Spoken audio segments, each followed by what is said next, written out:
जय हिंद। आज हम लोग एसएससी एमटीएस 2023 के शिफ्ट नंबर 2 को यहाँ पे डिस्कस करने वाले हैं। टोटल जो एग्जाम हुआ था आपका 57 शिफ्ट में एग्जाम हुआ है और हम इसके दूसरे नंबर शिफ्ट को यहाँ पे डिस्कस करने वाले हैं। इसका पीडीएफ आप हमारे टेलीग्राम चैनल पे ज्वाइन कर सकते हैं, जिसका लिंक जो है डिस्क्रिप्शन में दे दिया गया है, आप उसको ज्वाइन कर सकते हैं। फर्स्ट क्वेश्चन देखते हैं। पहला क्वेश्चन है, भारतीय संविधान का अनुच्छेद 17 जो होता है आपका अस्पृश्यता के उन्मूलन से संबंधित है। भारतीय संविधान का अनुच्छेद 17 जो आपका किसके लिए है, तो आपका अस्पृश्यता के उन्मूलन के लिए यानी एबोलिशन ऑफ अनटचेबिलिटी के लिए आपका आर्टिकल 17 आता है। भारतीय संविधान का आर्टिकल 17 अनटचेबिलिटी से संबंधित है। नेक्स्ट है क्वेश्चन नंबर 2 कह रहा है कि 2011 की जनगणना के अनुसार भारत में निम्न में से किस राज्य का लिंगानुपात जो है सबसे अधिक है। तो सबसे लिंगानुपात जो है सबसे अधिक जो आपका केरल राज्य का हो जाएगा। तो 2011 की जनगणना के अनुसार भारत में निम्न में से किस राज्य का लिंगानुपात जो है सबसे अधिक है, तो केरल राज्य का जो लिंगानुपात है सबसे अधिक है। नेक्स्ट है, भारतीय अर्थव्यवस्था के एफआरबीएम अधिनियम 2003 में एफ का अर्थ क्या होता है, तो एफ का हो जाएगा फिस्कल हो जाएगा।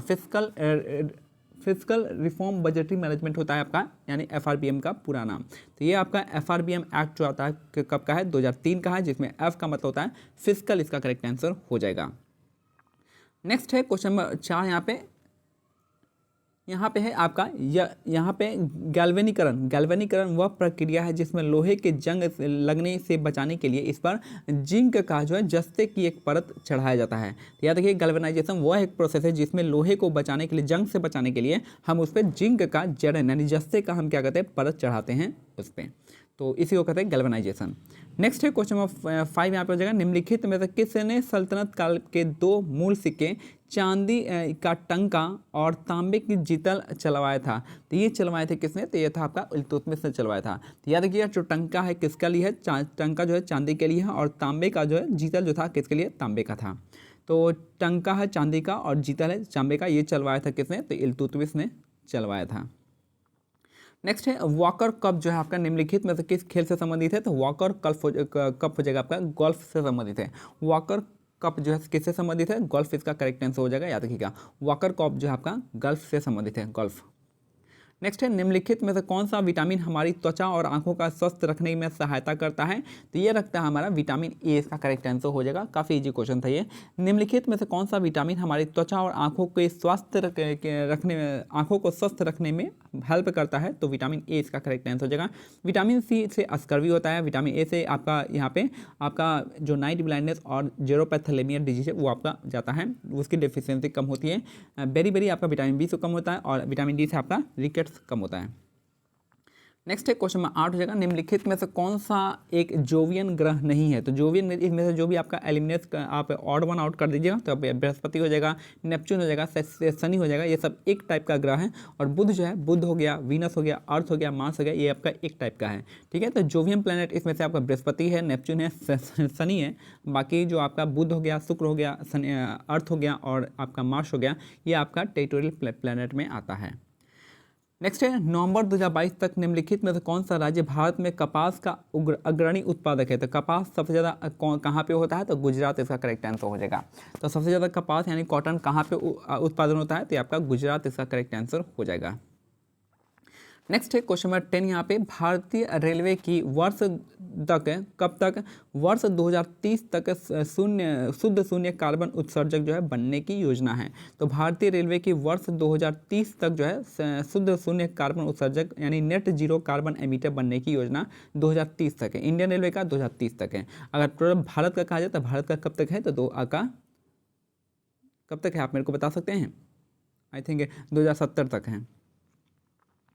नेक्स्ट है आपका यहाँ पे, ब्रिटेन के किस प्रधानमंत्री ने 44 दिनों तक कार्यभार संभालने के बाद 20 अक्टूबर 2022 को इस्तीफा दे दिया था, तो ये हो जाएंगे लिज ट्रस, इसका करेक्ट आंसर हो जाएगा।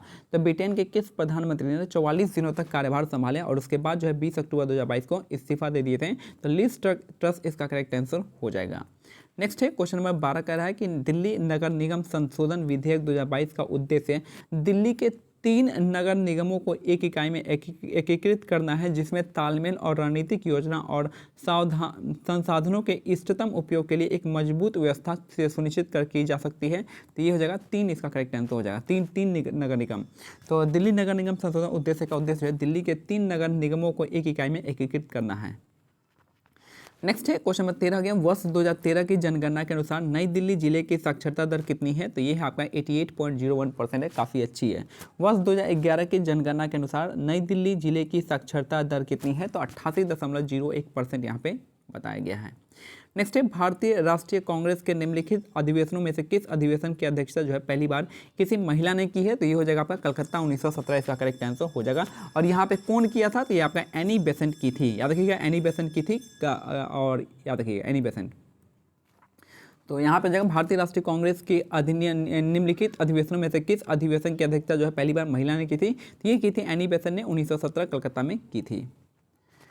नेक्स्ट है, भारतनाट्यम नृत्य किस राज्य से संबंधित है? तो भारतनाट्यम जो आपका तमिलनाडु राज्य से संबंधित है। याद रखिए तमिलनाडु से कौन कौन सा संबंधित है? तो भारतनाट्यम इसका करेक्ट आंसर हो जाएगा। भारतनाट्यम हो गया तमिलनाडु से। केरल के लिए आपका कौन कौन सा है? केरल के लिए आपका हो जाएगा आपका यहाँ पे केरल में हो जाएगा आपका मोहिनीअट्टम और आपका कथकली हो जाएगा। और आपका महाराष्ट्र से लावनी हो जाएगा। मध्य प्रदेश से क्या हो जाएगा आपका? मध्य प्रदेश का आप मेरे को बता दीजिएगा। नेक्स्ट है, जवारा नृत्य होता है, मध्य प्रदेश का जवारा नृत्य फेमस है। नेक्स्ट है आपका मटकी फेस्टिवल में, मटकी भी आपका मध्य प्रदेश से संबंधित है, याद रखिएगा। नेक्स्ट है, निम्नलिखित में से कौन किसे पैरा शूटिंग के लिए मेजर ध्यानचंद रत्न खेल रत्न पुरस्कार 2021 से सम्मानित किया गया है? तो अवनी लेखारा को किया गया है। निम्नलिखित में से किसे पैरा शूटिंग के लिए मेजर ध्यानचंद खेल रत्न पुरस्कार 2021 से सम्मानित किया गया है? तो अवनी लखेरा इसका करेक्ट आंसर हो जाएगा। नेक्स्ट है, निम्नलिखित में से किस तत्व का उपयोग करके आर्द्रताग्राही गुणों यानी आपका जो है हाइड्रोस्कोपिक प्रॉपर्टीज के कारण मॉइस्चराइजिंग क्रीम और साबुन में किया जाता है? तो ये हो जाएगा आपका ग्लिसरॉल, इसका करेक्ट आंसर हो जाएगा। साबुन में ऐसे भी याद रखिएगा, साबुन में जो यूज होता है वो आपका क्या होता है? ग्लिसरॉल का यूज करते हैं साबुन बनाने के लिए। तो निम्नलिखित में से किस तत्व का उपयोग करके इसके आर्द्रताग्राही गुणों यानी हाइग्रोस्कोपिक प्रॉपर्टीज के कारण मॉइस्चराइजिंग क्रीम और साबुन में किया जाता है? तो ग्लिसरॉल इसका करेक्ट आंसर हो जाएगा। नेक्स्ट है, प्रसिद्ध भारतीय वैज्ञानिक डॉक्टर एपीजे अब्दुल कलाम की आत्मकथा को क्या कहते हैं? इसको हम विंग्स ऑफ फायर कहते हैं। तो प्रसिद्ध भारतीय वैज्ञानिक डॉक्टर एपीजे अब्दुल कलाम की आत्मकथा को हम विंग्स ऑफ फायर के नाम से जानते हैं। याद रखिए Wings of Fire APJ Abdul Kalam की आत्मकथा है। नेक्स्ट है, क्वेश्चन नंबर है, निम्नलिखित में से कौन सा भारत के मेघालय का एक प्रसिद्ध फसल कटाई उत्सव है? तो ये हो जाएगा आपका नोक्रेम, इसका करेक्ट आंसर हो जाएगा। मेघालय का फसल कटाई के उत्सव को हम क्या कहते हैं? नोक्रेम, इसका करेक्ट आंसर हो जाएगा। हॉर्नबिल हो जाएगा कहाँ का? आपका 1 दिसंबर से 10 दिसंबर तक मनता है। और ये हॉर्नबिल कहाँ का है? आपका नागालैंड का हो जाएगा। चापचारकोट फेस्टिवल मणिपुर का हो जाएगा। सनबर्न फेस्टिवल कहाँ का हो जाएगा? आप मेरे को कमेंट सेक्शन में बता दीजिएगा। मोढेरा हो जाएगा, आई थिंक मोढेरा इन गुजरात का सनबर्न फेस्टिवल होगा। मैं तो उतना श्योर नहीं हूँ, आप मेरे को बता दीजिएगा लिख के। कुचिपुड़ी नृत्य शैली के किस गुरु को वर्ष 1998 में पद्म विभूषण मिला था? तो ये था आपका गुरु वेम्पति चिन्ना सत्यम को मिला था। कुचिपुड़ी नृत्य शैली के किस गुरु को वर्ष 1998 में पद्म भूषण मिला था? तो आपका गुरु वेम्पति चिन्ना सत्यम, इसका करेक्ट आंसर हो जाएगा। नेक्स्ट है क्वेश्चन नंबर 21, भारत के क्षेत्रफल विश्व के कुल भौगोलिक क्षेत्रफल का कितना प्रतिशत है? 2.4% हो जाएगा। और आबादी कितनी है? 17.5 या 17.7 के आसपास है। ठीक है, तो भारत का क्षेत्रफल विश्व के भौगोलिक क्षेत्रफल का कितना परसेंट है? तो आपका 2.4% है। और अगर पॉपुलेशन वाइज कहें 17.5 से लेकर 17.7 के आसपास इसका परसेंटेज है आपका पॉपुलेशन में। नेक्स्ट है, मनुष्य के आरंभिक विकास के प्राग ऐतिहासिक काल को सामान्यतः हम किस नाम से जानते हैं? तो ये होता है आपका पूरा पाषाण युग के नाम से जानते हैं। ओल्ड स्टोन एज के नाम से जाना जाता है। तो मनुष्य के आरंभिक विकास के प्राग ऐतिहासिक काल के सामान्यतः जो है आपका पूरा पाषाण युग यानी ओल्ड स्टोन एज के नाम से जाना जाता है। नेक्स्ट है, भारतीय संगीतकार और कंपोजर पंडित शिव कुमार वर्मा जो है क्या है? आपके संतूर वादन से संबंधित है। तो संतूर वादन से कौन हो जाएंगे? शिव कुमार शर्मा, इसका करेक्ट आंसर हो जाएगा। याद रखिएगा जो शिव कुमार शर्मा है इनका संबंध है संतूर से। नेक्स्ट है, वर्ष 1922 में गठित स्वराज पार्टी के अध्यक्ष कौन थे? तो ये थे आपके चित्तरंजन दास, इसका करेक्ट आंसर हो जाएंगे। जो आपके दो अध्यक्ष थे आपका चित्तरंजन दास थे, और इसके जो सेक्रेटरी बने थे 1922 में जो स्वराज पार्टी बना था उसके अध्यक्ष थे आपके चित्तरंजन दास, और जो सेक्रेटरी बने थे वो आपके मोतीलाल नेहरू बने थे। नेक्स्ट है, पड़क्कल के जैन मंदिर का निर्माण जो आपका राष्ट्रकूट द्वारा वंश द्वारा करवाया गया था। पटक्कल के जैन मंदिर का निर्माण जो है राष्ट्रकूट द्वारा बनवाया गया था। याद रखिए पटक्कल का जो जैन मंदिर है वो आपका राष्ट्रकूट के द्वारा बनवाया गया था। और ये हमारा आज का लास्ट क्वेश्चन है। तो याद है इसका जो है आप बता दें कि आज हमारा शिफ्ट नंबर 2 यहाँ पे कंप्लीट होता है। मिलते हैं अगले शिफ्ट में। तब तक के लिए क्या होता है, आपको क्या करना है, टेलीग्राम चैनल का लिंक जो है आपको डिस्क्रिप्शन में दिया गया है, आप उसको ज्वाइन कर सकते हैं। यहाँ पे इन PDF को डाउनलोड कीजिएगा और इंग्लिश के पेपर को भी आप यहाँ पे देख लीजिएगा अच्छे से। और मैथ्स और रीजनिंग के पेपर को भी आपको देखना है, क्योंकि आपका CGL में आपका मैथ्स रीजनिंग इंग्लिश GK चारों पूछेगा। तो चारों आपको देखना इंपॉर्टेंट है, इसलिए आप PDF डाउनलोड कर लीजिएगा वहाँ से। टेलीग्राम चैनल का लिंक दे दिया हूँ मैं। मिलते हैं अगले वीडियो में, तब तक के लिए जय हिंद, जय भारत, धन्यवाद।